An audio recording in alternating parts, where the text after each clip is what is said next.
जय हिंद विद्यार्थी मित्रांनो,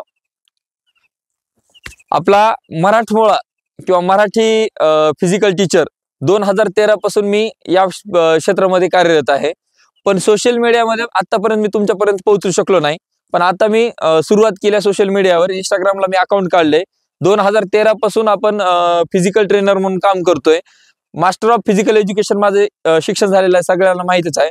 पण आजपासून मी तुम्हाला सगळ्यांना काय करतोय, एक टेक्निक म्हणून किंवा तुम्हाला ज्या काही तुमच्या अडचणी आहेत याच्यासाठी मी वर्कआउट इथून पुढे तुम्हाला मी देणार आहे। त्यासाठी तुम्ही काय करा, लाईक करा, फॉलो करा, कमेंट करा आणि आपले व्हिडिओ होईल तेवढे गरजू विद्यार्थ्यांपर्यंत पोहोचवा। मी तुम्हाला एक वर्कआउट दाखवतोय आज। असे वर्कआउट केल्याच्या नंतर जे आपल्या स्टेप आहेत ते खुलणार आहेत। त्या स्टेप मधलं पहिलं वर्कआउट आहे आपला मिल्खा सिंग। आपण प्रतीक पवारला काय करूयात, एक वर्कआउट सांगतोय तो करतोय, बघा कसं वर्कआउट करतोय ते। ओके, जॅक जंप मध्ये येतंय, जॅक हाय नीज मध्ये येतंय, बघा कसं वर्कआउट आहे ते।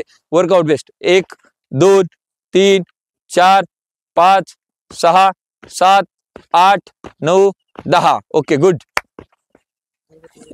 हे जर वर्कआउट केला तर तुमच्या स्टेप पण खुलणार आहेत आणि तुमच्या पायामध्ये ताकद पण येणार आहे। दोन्ही गोष्टी होतील आणि स्पीड पण वाढते आहे। चला मित्र, भेटूयात पुढच्या व्हिडिओ मध्ये। जय हिंद।